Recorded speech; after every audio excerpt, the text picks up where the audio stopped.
Senhoras e senhores telespectadores da TV Otimista e internautas, a nossa entrevista de hoje é com o deputado estadual Cláudio Pinho.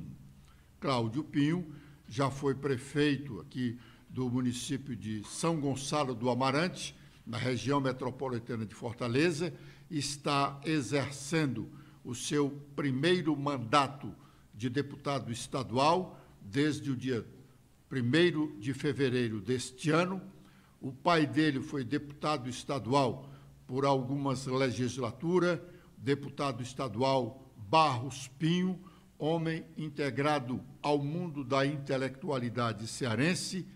Ele é neto de um ex-deputado estadual e senador da República, Almir dos Santos Pinto, que foi primeiro suplente do então senador César Calles, que ficou afastado durante 6 anos para ser ministro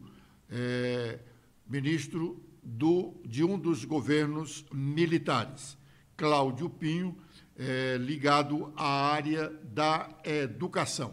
Vamos ouvir o que ele tem a dizer nesta nossa entrevista de hoje. Senhoras e senhores telespectadores e internautas, a nossa entrevista de hoje é com o deputado estadual Cláudio Pinho. Ele é presidente da Comissão de Educação na Assembleia e, recentemente, promoveu uma discussão sobre a reforma no ensino médio brasileiro. Que conclusão, deputado, nós chegamos nessa discussão? É um prazer participar do seu programa, Edson. Primeiramente, convocamos a comunidade escolar para discutirmos a questão do novo ensino médio, e a conclusão, por unanimidade, foi que o modelo atual não atende à sociedade educacional e o que está proposto também não atende.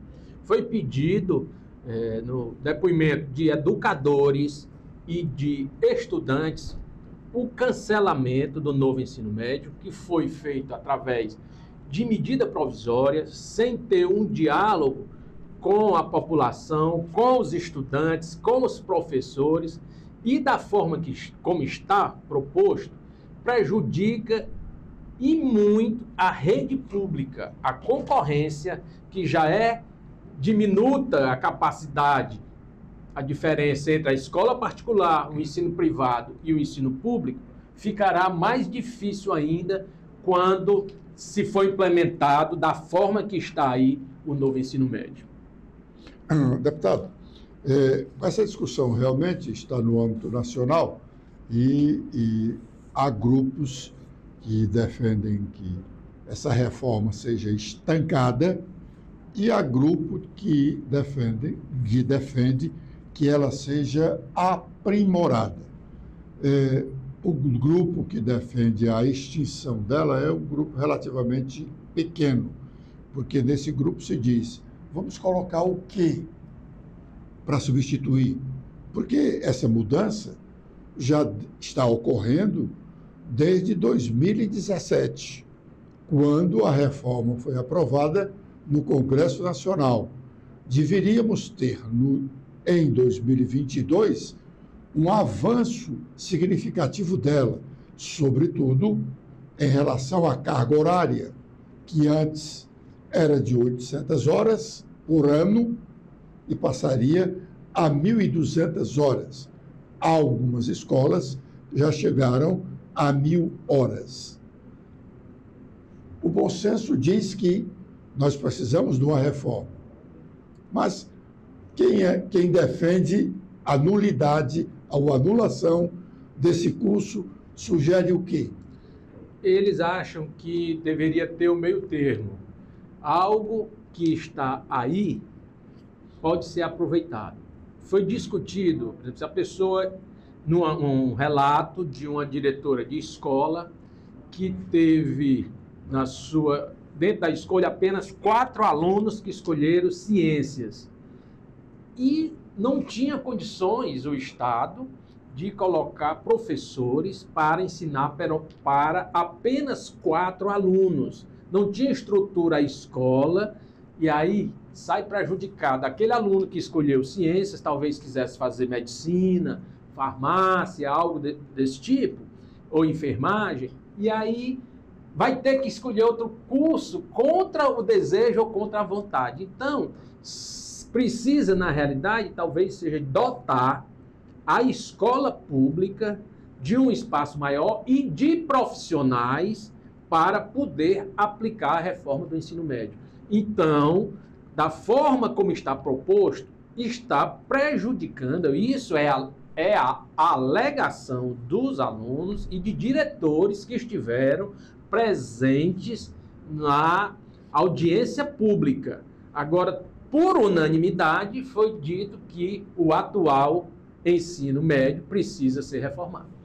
Deputado, recentemente, os tribunais de contas de todos os estados brasileiros e do Distrito Federal, e mais os tribunais de contas dos municípios do Rio de Janeiro e de São Paulo, fizeram um trabalho no país de verificação da situação dos prédios das escolas públicas brasileiras. O relatório é deprimente para a educação nacional. Aqui no Ceará, o Tribunal de Contas, os auditores do Tribunal de Contas, escolheram 15 escolas. E dessas 15 escolas, o relatório diz que tem escolas que não têm água potável, tem escolas que o acesso do aluno é péssimo, tem escola que as dependências estão caindo, e nenhuma delas tem biblioteca. A Comissão de Educação já recebeu esse relatório? Ainda não, mas eu identifico que tem grandes problemas na educação pública do estado do Ceará, principalmente nas cidades mais distantes, na zona rural. Mas o que além desse problema, que é gravíssimo, de não ter estrutura para os alunos e ainda correr risco de vida, né? Se tem infiltração, pode ter desabamento.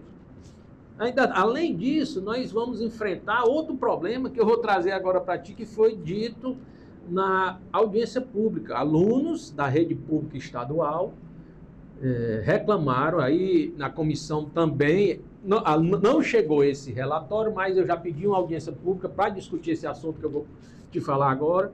Foi a denúncia de suco colorido, a merenda ser suco colorido com bolacha. E eu disse suco colorido, na minha época era o quisuque, né?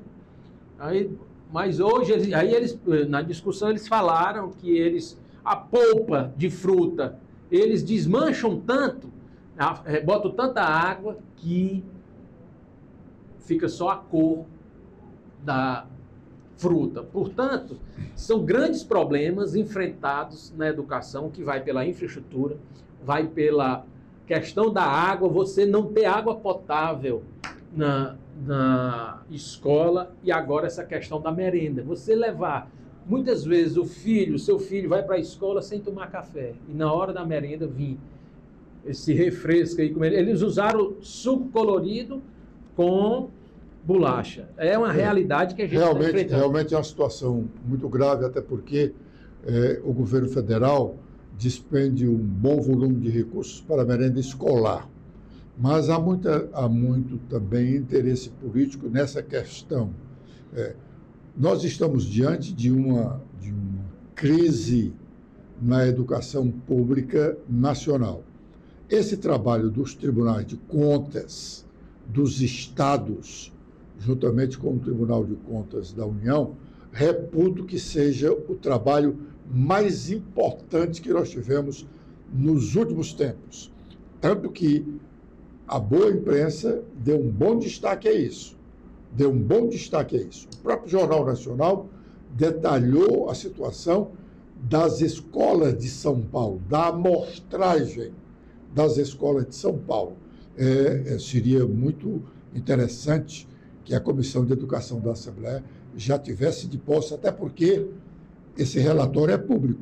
Ele está lá no site do Tribunal de Contas da União, do Tribunal de Contas de São Paulo, do Tribunal de Contas do Estado do Ceará, não só do Ceará, mas de todas as escolas brasileiras. Seria bom que o senhor mandasse a assessoria tirar uma cópia lá no site do TCE e já a comissão se debruçar sobre isso. Nós vamos fazer isso imediatamente e vou um pouco além. Vamos já pedir uma audiência pública com os membros da Secretaria de Educação do Estado do Ceará, com a prece, porque dessas escolas pode ser também escola municipal, não estamos em mãos aqui com os relatórios, pode ter escola municipal. Tem sim, tem escola municipal e tem escola estadual. E eu vou aqui fazer um relato, que eu fui gestor, ao encontrar uma escola, a Escola de Socorro Gouveia, a descarga do banheiro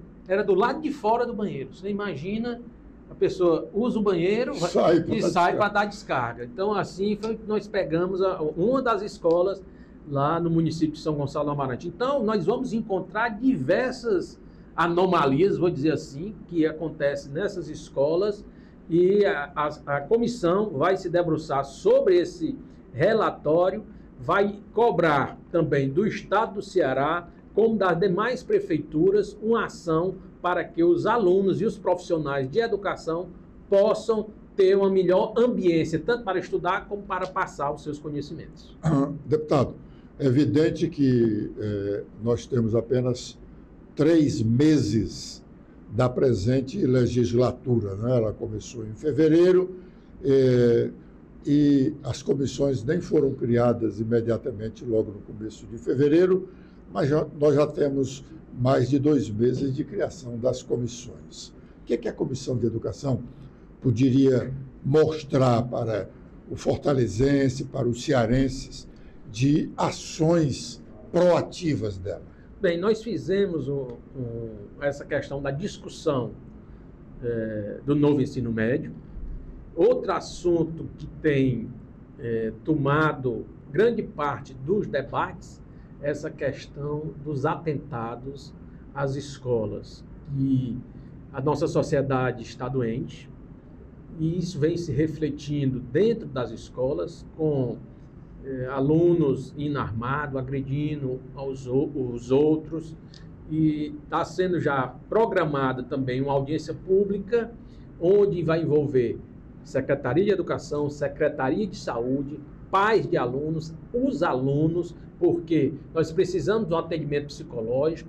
Inclusive, está sendo proposto, uma proposta nossa, que possa ser dado cursos, né, tanto de primeiros socorros como cursos de prevenção a esse tipo de ataque, porque foi pedido já e aprovado por esta casa a questão de detector de metal, mas nós precisamos cuidar das pessoas para evitar, não é só com polícia. Eu mesmo apresentei um projeto solicitando a ronda escolar, mas não é só com polícia que se resolve o problema. O problema da sociedade passa inevitavelmente também pela questão da educação das famílias, e aí a família tem que participar da educação do seu filho. Nós pais, aí eu não quero me excluir, né, que eu sou pai também, pegamos a mania de querer transferir a educação dos nossos filhos para o colégio. E a educação, eu sempre escutei que a educação vem do berço. A criança vai para o colégio para em busca do conhecimento. Então, as famílias estão abandonando completamente os filhos. Quem de nós, eu vou fazer aqui uma pergunta no seu programa, quem de nós olha a mochila do filho antes de sair de casa para a aula? Se vai uma faca dentro, se vai um revólver, o que vai, ninguém sabe. Então, é necessário o acompanhamento da família e, identificando o aluno com problema, é necessário o acompanhamento psicológico para podermos ter uma sociedade mais humana, uma sociedade onde as pessoas possam se entender. Hoje, qualquer apelido que se chama uma pessoa, no meu tempo era apelido. Eu era gordinho, sempre era o gordo, Tom Hanks. Hoje é bullying. Hoje é bullying. Aí leva esse adolescente à depressão. Eu nunca fiquei deprimido por conta de apelido, nem via meus colegas deprimidos por conta de brincarmos com essa questão de apelido, de bullying, né? E hoje a gente vê cometimento de suicídio como cometimento de agressão. Deputado, a Secretaria de Educação tem mandado relatórios para a Comissão de Educação sobre a situação das nossas escolas? Não, nós não recebemos até agora, nesses 3 meses, nenhum relatório sobre a educação do Estado do Ceará. Eu que fui atrás estou levantando porque o Estado do Ceará tido como as 100 melhores escolas do país, tem 80 que são do Ceará.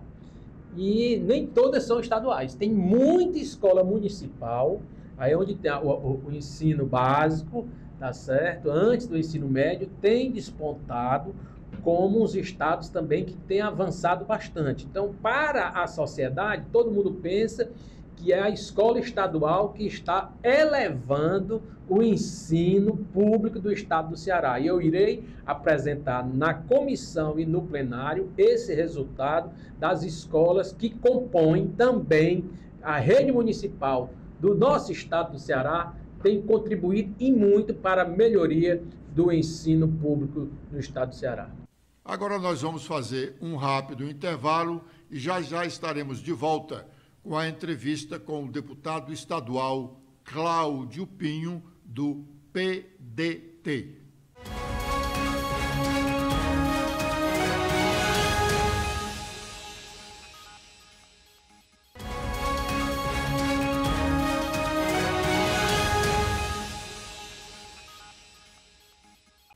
Estamos de volta com a entrevista com o deputado estadual Cláudio Pinho, do PDT. Mas é verdade que o Estado apoia aos municípios, né? Inclusive tem uma certa compensação na hora do rateio do ICMS, né? Com relação para exatamente incentivo a esse avanço das escolas municipais. Mas eu tenho uma certa preocupação extraída de conversas com amigos, professores e outras pessoas da nossa sociedade com relação às escolas profissionalizantes. Tem uma febre agora de se ter escolas profissionalizantes. Só se fala em escola profissionalizante. Devemos aplaudir realmente essa ideia, né? O nosso jovem precisa aprender alguma profissão já a partir do seu ensino médio. Mas como é que o Estado, o poder público, vem tratando essas escolas profissionalizantes se a gente não ouve falar em contratação de professores técnicos? Olha, são 2 problemas aí.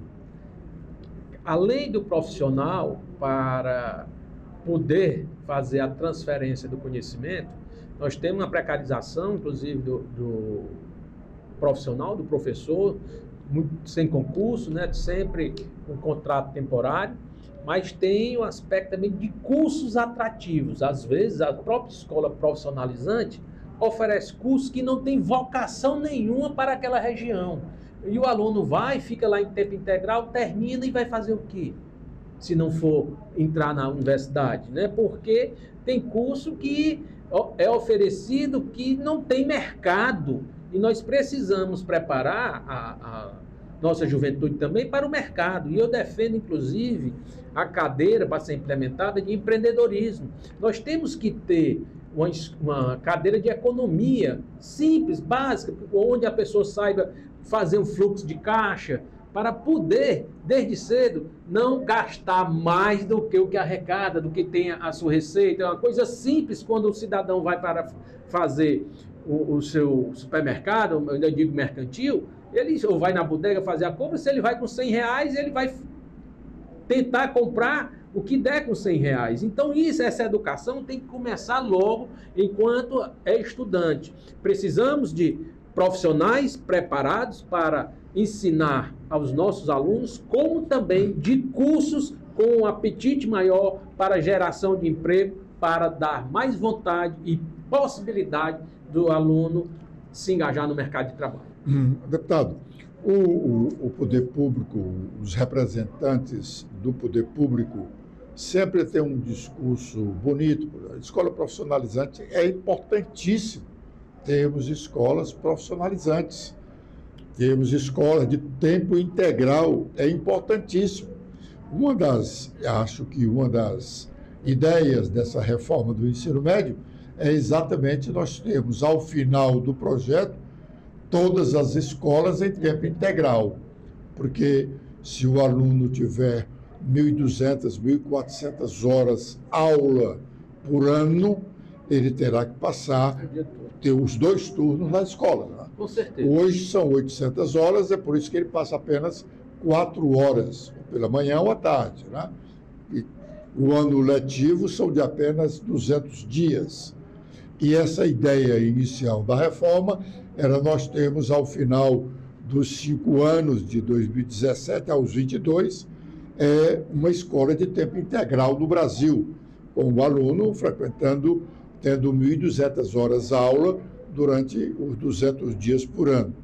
Mas como fazer isso nas cidades do interior com menos atrativos para os seus moradores? Vamos nós aqui. Eu acho que foi um avanço grande do Estado do Ceará já ter o ensino em tempo integral em algumas escolas. Quando você ocupa o nosso adolescente, as nossas crianças, você tem uma perspectiva melhor para a nossa sociedade e para o futuro das nossas crianças. Agora, nós temos que ter uma grade curricular que seja também atrativa.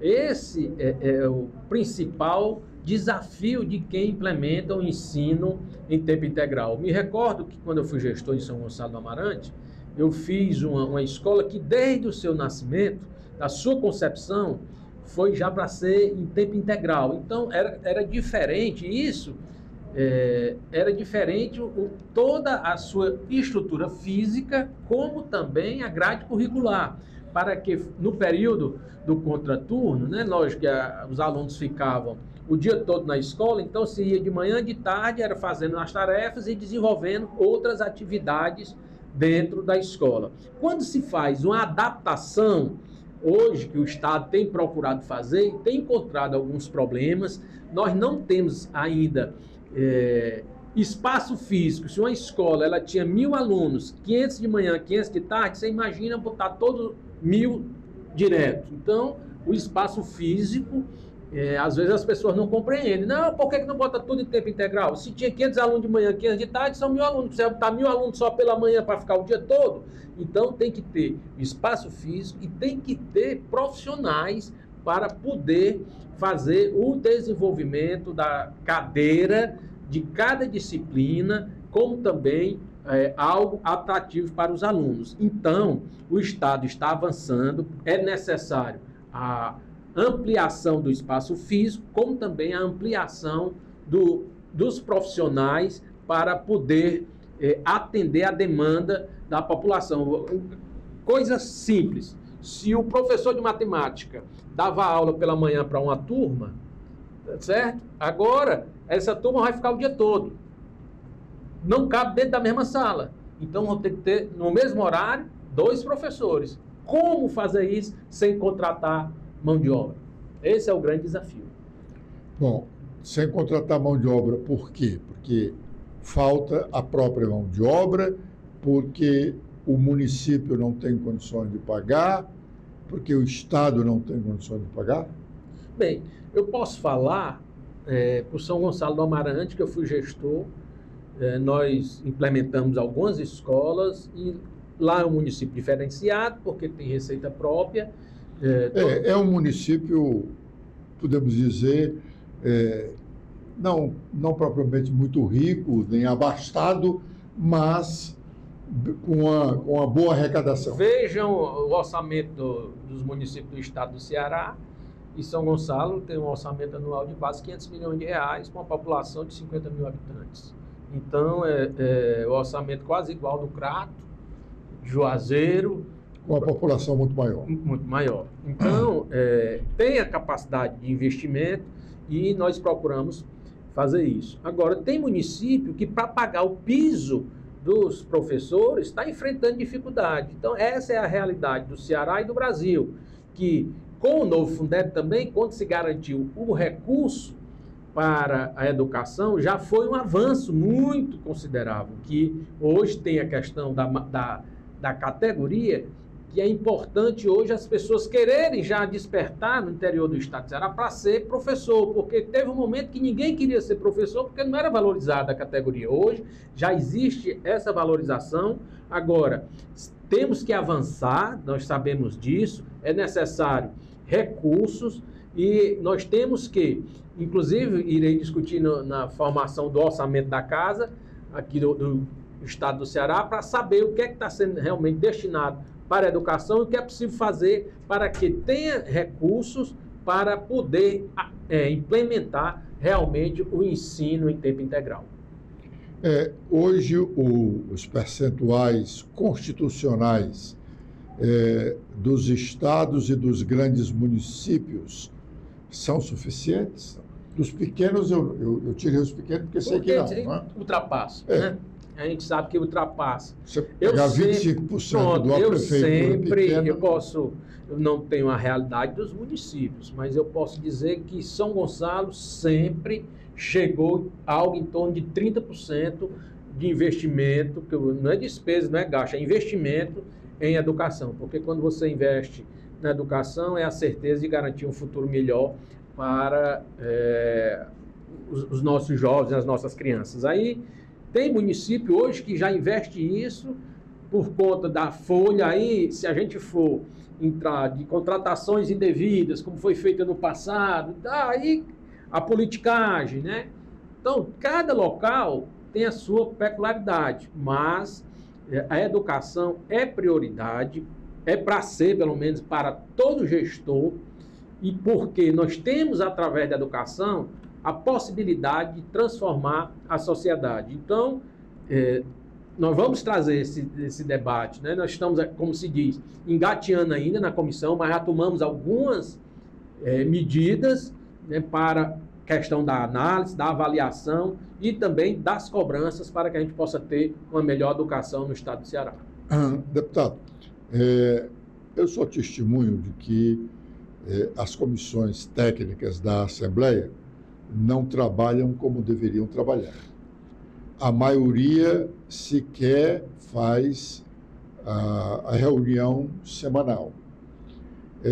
Nós temos aqui excrescências, que é se suspender o funcionamento da sessão ordinária para se fazer essa reunião extraordinária de comissões para emitir parecer em matérias que venham a ser votado naquela sessão. Pergunto ao senhor, na Comissão de Educação, como é que o senhor estabeleceu o calendário e de que forma o senhor pretende prestar contas, não apenas ao plenário, mas à sociedade, porque a educação, como a saúde e a segurança, são questões de relevantes interesse público.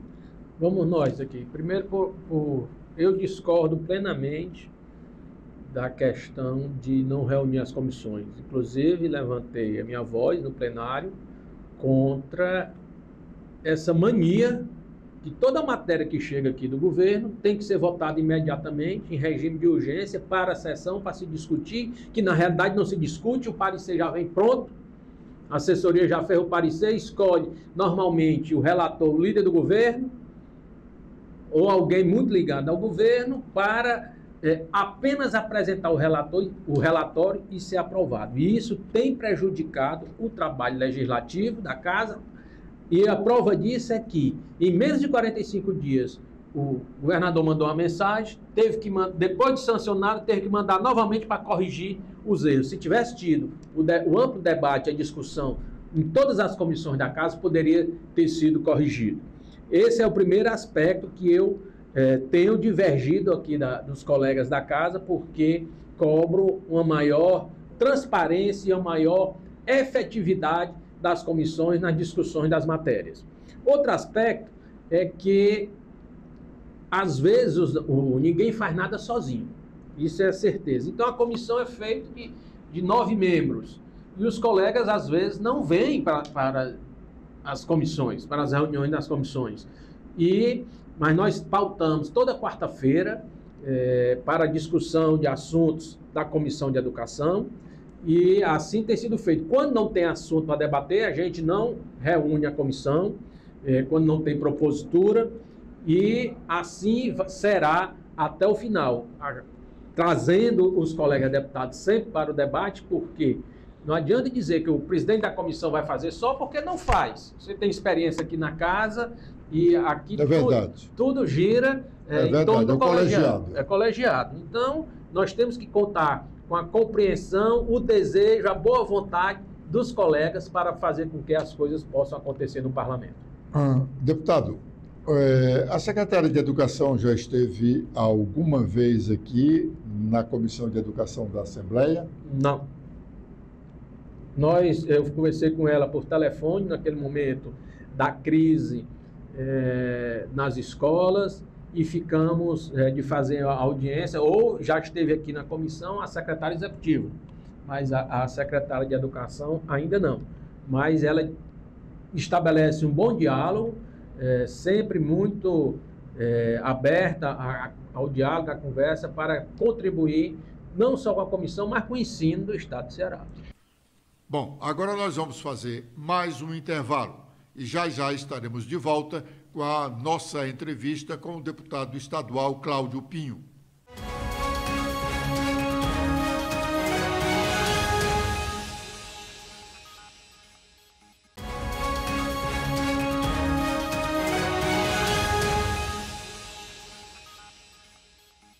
Estamos de volta com a nossa entrevista de hoje com o deputado estadual Cláudio Pinho, do PDT cearense.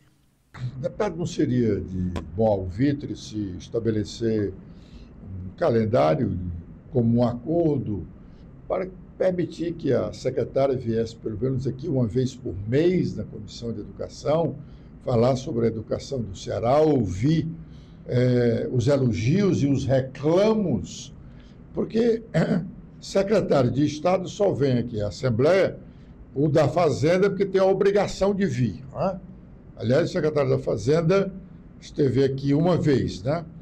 Porque, por obrigação da Lei de Responsabilidade Fiscal, ele precisa vir pelo menos uma vez a cada quadrimestre.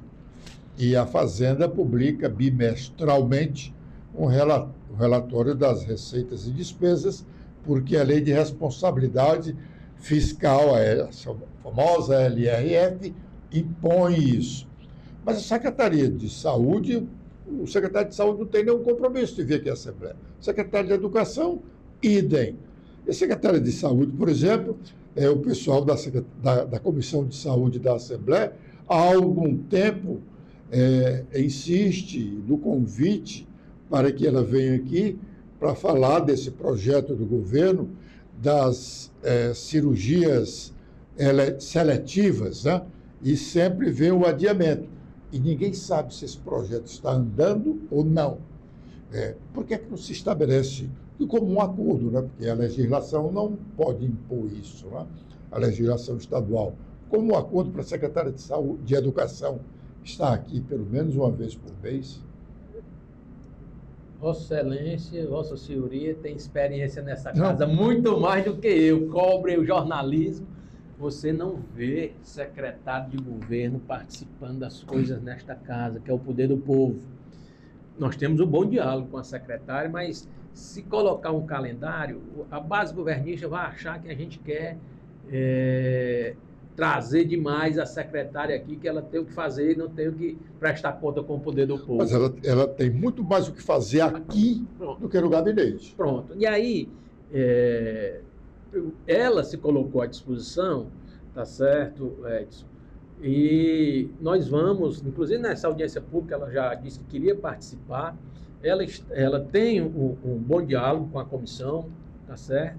Mas nós realmente não estabelecemos essa frequência de conversa e nem de vinda à Assembleia Legislativa. É uma boa ideia, mas que eu acho que vir uma vez, 2 vezes, ela vem. Agora, vir todo mês, não adianta a gente querer se iludir, porque eu não vi até hoje aqui, a não ser vi no dia da votação a secretária de saúde aqui, mas não veio para discutir com os deputados da comissão, ela veio na apresentação da mensagem das cirurgias. Em outras palavras, ela veio pressionar os deputados, porque a presença dela aqui, ela podia chegar e dizer para o governador: governador, eu procurei fulano de tal, não estava lá, ou procurei, o fulano de tal disse que a matéria era difícil e tal. Então, ela veio foi pressionar. Inclusive, uma emenda que eu tinha apresentado foi terrível para ser aprovada, que priorizava na fila das cirurgias pessoas que estão com a idade, né, o idoso, e tratamento, quem faz tratamento oncológico, tratamento renal,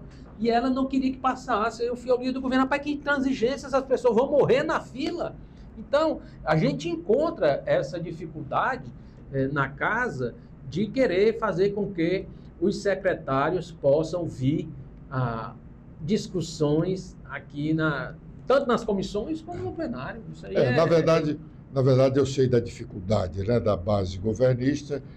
A base governista tem medo de que os secretários estejam aqui e sejam questionados sobre alguns assuntos da administração.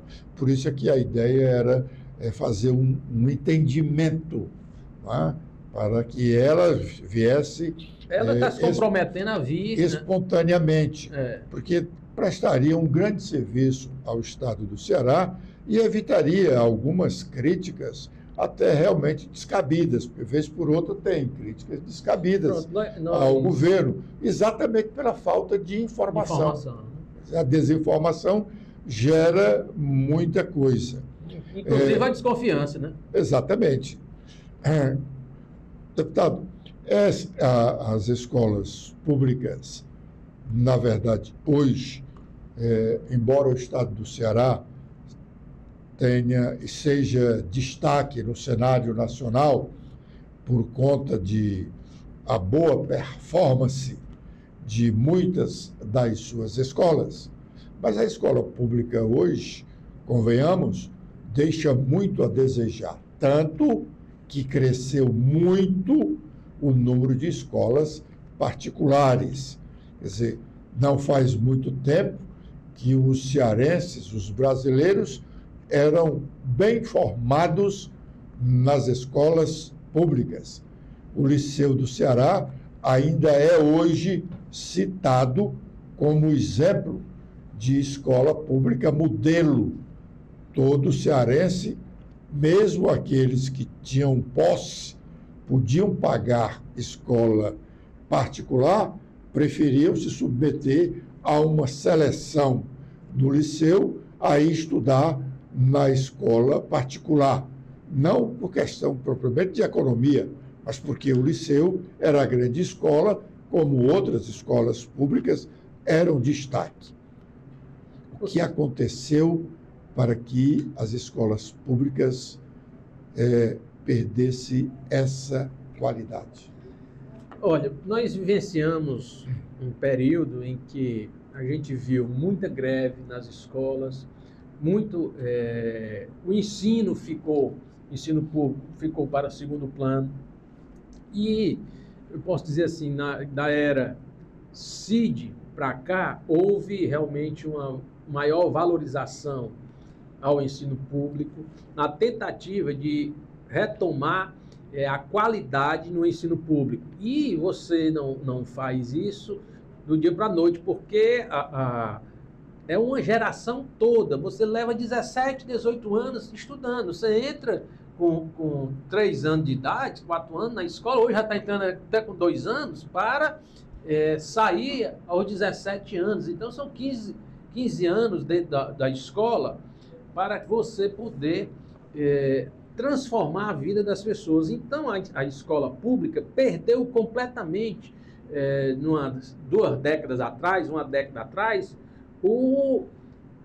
assim, a vontade das pessoas de ir para a escola pública. E aí vem um trabalho de conscientização, de fazer com que todos os entes participem para poder ter essa retomada do ensino público, onde todos primam pela qualidade.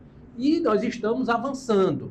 Lógico que é um processo lento, que eu tenho certeza que nós chegaremos cada dia em busca do aprimoramento e da qualidade de ensino que possa realmente gerar os dividendos que todos os familiares, todos os pais e os jovens querem, né? Aprender, porque o que a gente aprende não tem quem tome da gente, né?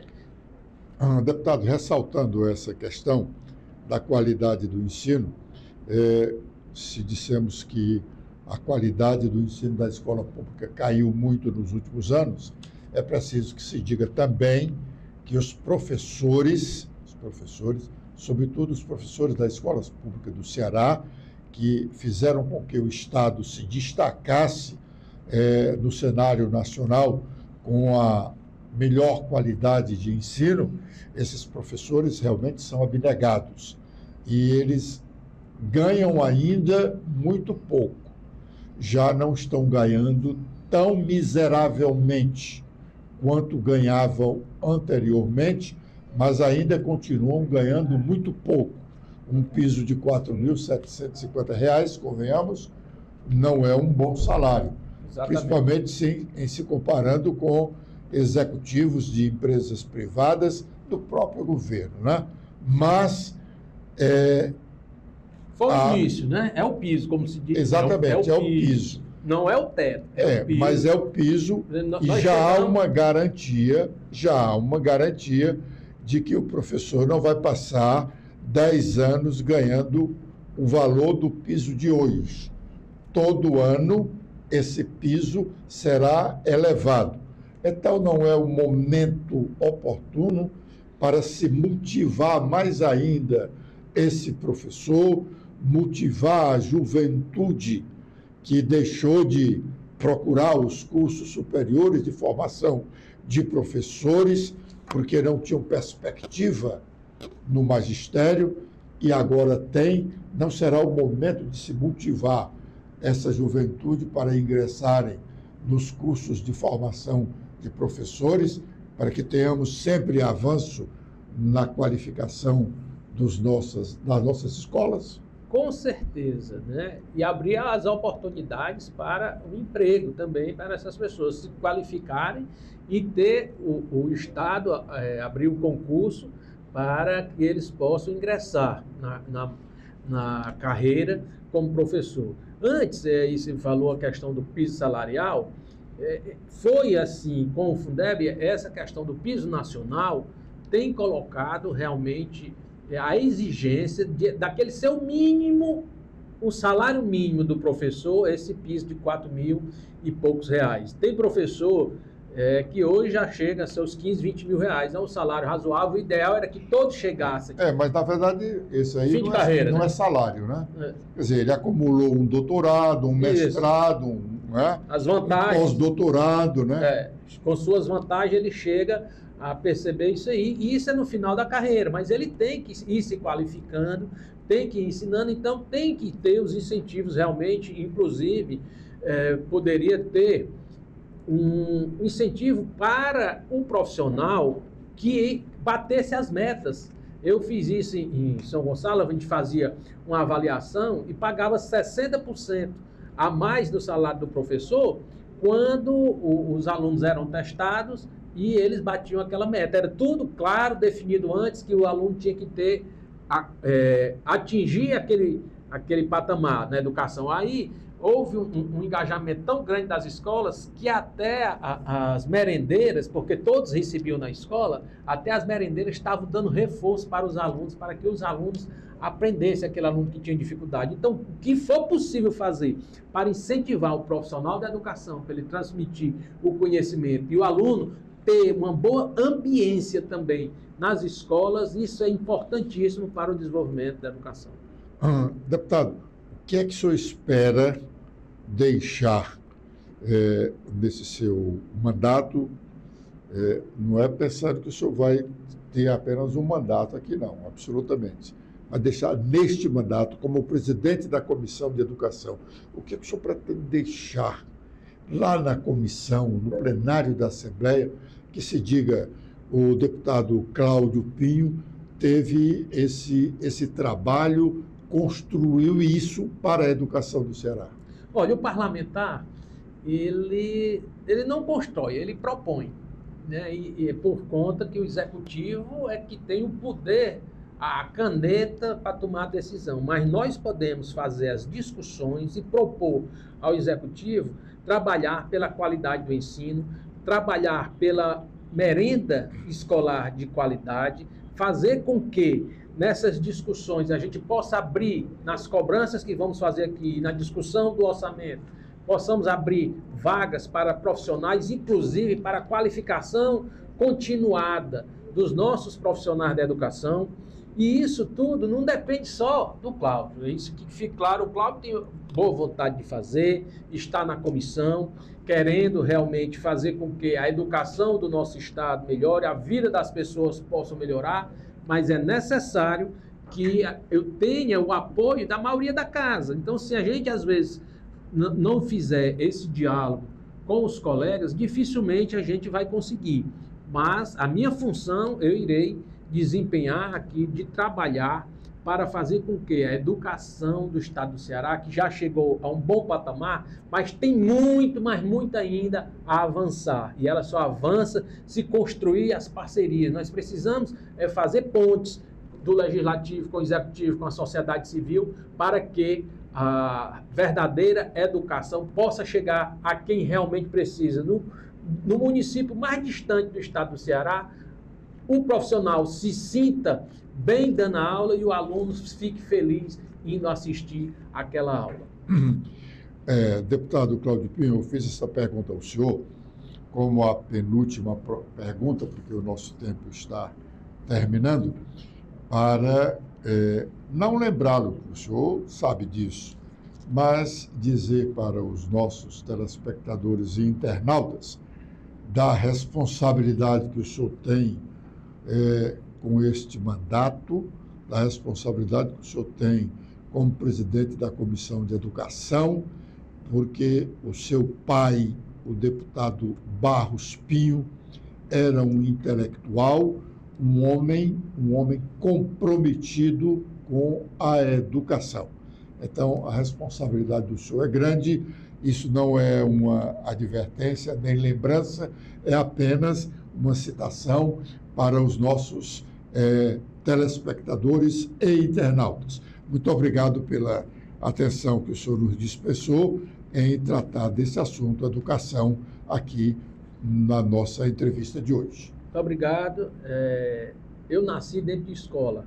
Meu pai tinha uma escola, era o Colégio Oliveira Paiva, e desde cedo, e lá o nosso lema lá na escola, trabalhei na escola, era aqui ensinamos a pensar, é o que está faltando para a nossa juventude. Nós precisamos pensar para que a gente possa construir novos horizontes. A minha responsabilidade, você falou, é muito grande em estar aqui honrando essa cadeira ocupada por ele, que ele se dedicou tanto ao estado do Ceará, se dedicou à cultura cearense e à educação. Espero poder contribuir aqui também com a sociedade do nosso estado, nos avanços da cultura, da educação e da vida das pessoas. Muito obrigado, deputado Cláudio Pinho, e eu lhe poupei para não falar no nome do seu avô, eu ia falar. o senador Almido Santos Pinho. Obrigado.